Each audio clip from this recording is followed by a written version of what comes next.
अस्सलामुअलैकुम। प्रोग्राम मेरी धरती मेरी दुनिया के साथ मैं हूं अमीना खान। नाज़रीन, हम जानते हैं कि हमारी धरती के मसाइल का हल हमारी ही दुनिया में है, लेकिन ये हल उस वक्त तक मुमकिन नहीं जब तक इन मसाइल का इदराक ना हो।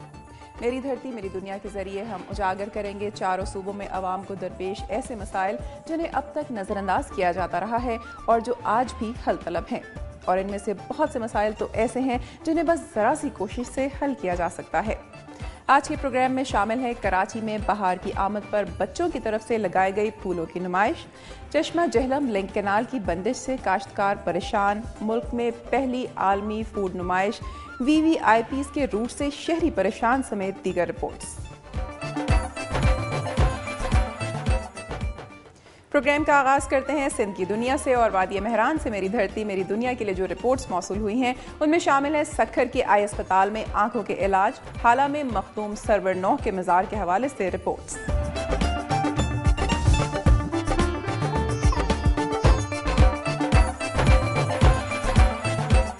मौसम बहार की मुनासबत से कराची के नन्हे मुन्ने बच्चों ने फूलों की नुमाइश का एहतमाम किया।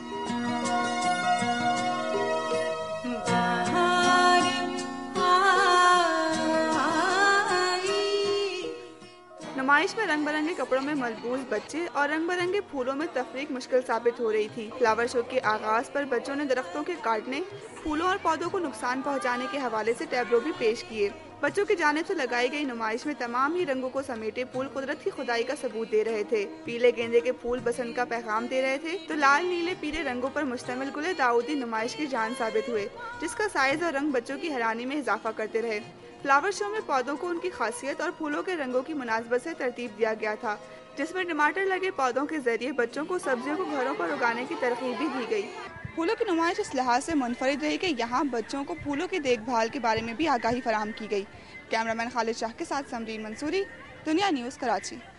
मैं इस वक्त मौजूद हूँ सक्खर के अल-शफा आई ट्रस्ट हॉस्पिटल में, जहाँ न सिर्फ अंदरून सिंध बल्कि जनूबी पंजाब और बलोचिस्तान के कई पसमानदा इलाकों से अवाम इलाज के लिए आते हैं। आंखों की रोशनी इंसानी जिंदगी के लिए बुनियादी हैसियत रखती है। जिनको ये खुदा की अनमोल नेमत मुयसर न हो तो उन्हें जिंदगी में कई दुश्वारियों और मुश्किलात का सामना करना पड़ता है। सन 2000 में रिटायर्ड जनरल जहांदाद खान की काविशों से 5 एकड़ एराजी पर कायम 75 बेड्स पर मुश्तमिल अल-शफा आई ट्रस्ट हॉस्पिटल सक्खर इस वक्त रिटायर्ड कर्नल मोहम्मद नसीर की निगरानी में मुखय्यर हजरात के ताउन से काम कर रहा है, जहां 200 से ज्यादा आंखों के अमराज की OPD रहने के साथ माहिर डॉक्टर्स ऑपरेशन करने के अलावा साउदर्न पंजाब, बलोचिस्तान और सिंध के पसमानदा इलाकों में आई फ्री मेडिकल कैंप्स का इनेकाद करते हैं और अब यहाँ ट्रेनिंग सेंटर भी कायम किया जा रहा है। लेकिन जिला सक्खर की तहसील पनवाकिल के गांव पीरल आलमानी के रहायशी मजदूर अकबर आलमानी को उस वक्त शदीद मायूसी का शिकार बनना पड़ा जब उसके 4 पैदाइशी नाबीन बच्चों का सर्जन डॉक्टर जफर इकबाल ने मुआयना करके उन्हें लाइलाज करार दिया, जो गुर्बत के बावजूद उनकी जरूरियात पूरी करने की जदोजहद में मसरूफ और इमदाद का तलबगार है। इसी तरह तहसील सालियापट के रेगिस्तानी इलाके गांव कोट सरायकों में रहने वाले एक ही कबीले भमरो बरादरी के 50 से ज्यादा अफराद हैं, जिन्हें दिन की रोशनी में कुछ नजर नहीं आता, जबकि वो खुदा की कुदरत के बदौलत रात के अंधेरे में सब कुछ देख सकते हैं। डॉक्टर्स के मुताबिक इन मुतासरीन अफराद का अब तक दुनिया में इलाज दरियाफ्त नहीं हुआ। 6 माह कबल दुनिया न्यूज की खास रिपोर्ट के बाद उसी इलाके हल्का NA 199 से मुंतखब MNA वफाकी वजीर सैयद खुर्शीद शाह ने उनका मुफ्त इलाज कराने का ऐलान किया। ताहम अब तक ये पुरसाने हाली के इंतजार में हैं। महकमा सेहत की टीम ने उन्हें अल-शफा आई ट्रस्ट हॉस्पिटल पहुंचाकर चेकअप करवाते हुए रिवायती किरदार निभाया। उन्हें भी इसी तरह लाइलाज बताकर अपने घरों को वापस कर दिया गया। हुकूमती मदद के मुंतजर गुर्बत के मारे इन मुतासिर अफराद की वफाकी, सूबाई और जिला हुकूमत सक्खर ने अब तक अमली तौर पर कोई मुअस्सर इमदाद के लिए प्रोग्राम तरतीब नहीं दिया। हुकूमत को चाहिए कि वो आंखों की रोशनी से महरूम इन नाबीन अफराद को भिखारी होने से बचाने के लिए माहवार बुनियाद पर कोई ऐसा इमदादी पैकेज बनाए ताकि मुआशरे में इन लोगों की मयार जिंदगी बेहतर हो सके। कैमरामैन असगर अब्बासी के साथ उमर सुमरो, दुनिया न्यूज सक्खर। मैं इस वक्त हाला में सरवर नू की दरगाह पर मौजूद हूँ। कहा जाता है कि सरजमीन सिंध 1.25 लाख औलिया की अमानतदार है और सिंध के हर छोटे बड़े शहर और कस्बे में कशफ व करामत के मज़ारत मकाबिर इस अमर की गवाही देते हैं कि सिंध की धरती हमेशा इल्म और रूहानियत की गहवारा रही है। سندھ کے افق پر جھلملاتے ہوئے ان لاکھوں ستاروں میں ایشیا کی عظیم بزرگ ہستی حضرت غوث الحق سرور نور صدیقی قریشی رحمۃ اللہ علیہ جیسے بزرگ بھی اپنی مثال آپ ہیں۔ ان کے آباء و اجداد عرب سے ہجرت کر کے سندھ میں اسلام کی تبلیغ کرنے کے لیے آئے۔ ان کا شجرہ حضرت صدیق اکبر رضی اللہ تعالیٰ عنہ سے جا ملتا ہے۔ ان کی ولادت 27 رمضان لیلۃ القدر کی شب جمعہ 911 ہجری کے مطابق 1500 عیسوی میں حالہ کنی پرانا حالہ گاؤں 3 کلومیٹر کے فاصلے پہ دریائے سندھ کے قریب ٹوڑی گاؤں میں واقع ہوئی۔ ان کے والد بزرگوار مخدوم نعمت اللہ علیہ رحمۃ اللہ علیہ بھی بزرگ بتائے جاتے ہیں۔ بتایا جاتا ہے کہ سرور نوح رحمۃ اللہ علیہ پیدائش سے ایک ہفتے گزرنے کے بعد ان کی زبان پہ لا الہ الا اللہ لا نعبدہ الا ایاہ مخلصین لہ الدین کی آواز آئی۔ انہوں نے ایک مجلس میں فرمایا کہ میرا نام اللہ پاک جل جلالہ نے نوح رکھا ہے، اس لیے زمین اور آسمان میں بھی میرا نام نوح ہے۔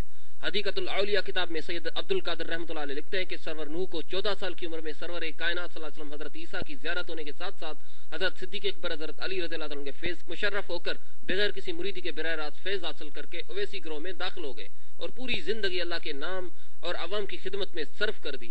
ان کا وصال 27 ذوالقعدہ 998 ہجری کے مطابق 1586 میں ہوئی۔ ان کی درگاہ حالہ میں واقعی موجود ہے جہاں ہر سال ایک روزہ عرس مبارک عقیدت و احترام کے ساتھ منایا جاتا ہے، جہاں سندھ اور ہند سے بڑی تعداد میں عقیدت مریدین آتے رہتے ہیں۔ اس وقت درگاہ کی گدی نشین وفاقی وزیر تجارت مخدوم امین فہیم ہیں۔ کیمرہ مین عمیر میمن کے ساتھ افتخار میمن، دنیا نیوز حالہ۔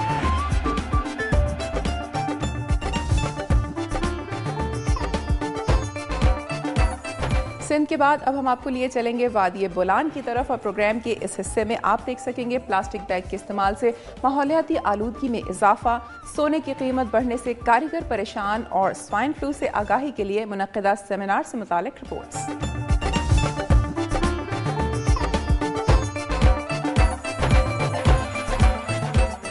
پلاسٹک بیگز میں اشیاء کی خرید و فروخت سے انسانی صحت متاثر ہو رہی ہے۔ کوئٹہ شہر میں پلاسٹک بیگز کا استعمال ماحولیاتی آلودگی میں اضافے کے ساتھ کئی بیماریوں کی وجہ بن رہا ہے۔ 4 سال قبل عدالتی حکم کے مطابق پلاسٹک بیگز کی خرید و فروخت اور اس کے استعمال پر پابندی عائد کی گئی تھی، مگر آج تک اس پر عملی اقدامات نہیں اٹھائے گئے، جس سے شہر کی 97% آبادی متاثر ہو رہی ہے۔ ان بیگز کی تیاری میں مختلف گیسز کا استعمال کیا جاتا ہے جو فضائی آلودگی میں اضافے کے ساتھ آکسیجن میں بھی کمی کا باعث بنتی ہیں۔ پلاسٹک بیگز کی ری سائیکلنگ نہ ہونے سے ان کو ضائع نہیں کیا جا سکتا اور گندے مٹیریل سے تیار کیے جانے والے ان بیگز کو دودھ، گوشت اور دیگر اشیاء خوردونوش کے لیے استعمال کرنے سے انسانی صحت کو مختلف بیماریوں کا خطرہ لاحق ہو گیا ہے۔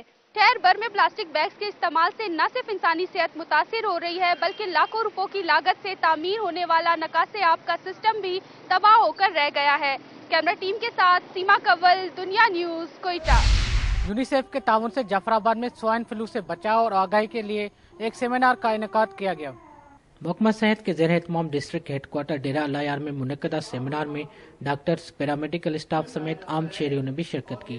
صوبائی کوارڈینیٹر ڈاکٹر محمود سلطان پراچا نے سوائن فلو کے مرض کے پھیلاؤ، اس سے بچاؤ اور علاج کے ساتھ ساتھ سوائن فلو کے پروگرام کے بارے میں شرکاء کو تفصیل و آگاہی فراہم کرتے ہوئے بتایا کہ ایک جنگلی جانور کے نزلے سے یہ بیماری امریکہ و یورپ کے بعض ممالک میں تیزی سے پھیلنے کے بعد متاثرہ افراد کے ذریعے دوسرے ممالک تک تیزی سے پھیلتی گئی ہے۔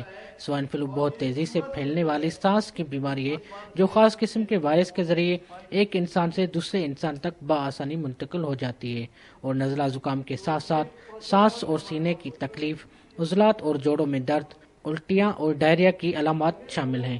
احتیاطی تدابیر اور صفائی سے ہی اس کا تدارک ممکن ہے۔ انہوں نے بتایا کہ خوش قسمتی سے صوبہ بلوچستان میں اب تک سوائن فلو کا کوئی کیس رپورٹ نہیں ہوا، تاہم جعفر آباد، نصیر آباد سمیت صوبے کے 11 اضلاع میں جنگلی جانور کی موجودگی کی وجہ سے ہائی رسک زون میں شامل ہیں۔ کیمرہ مین ظفر علی کے ساتھ زاہد انجم بلوچ، دنیا نیوز، جعفر آباد۔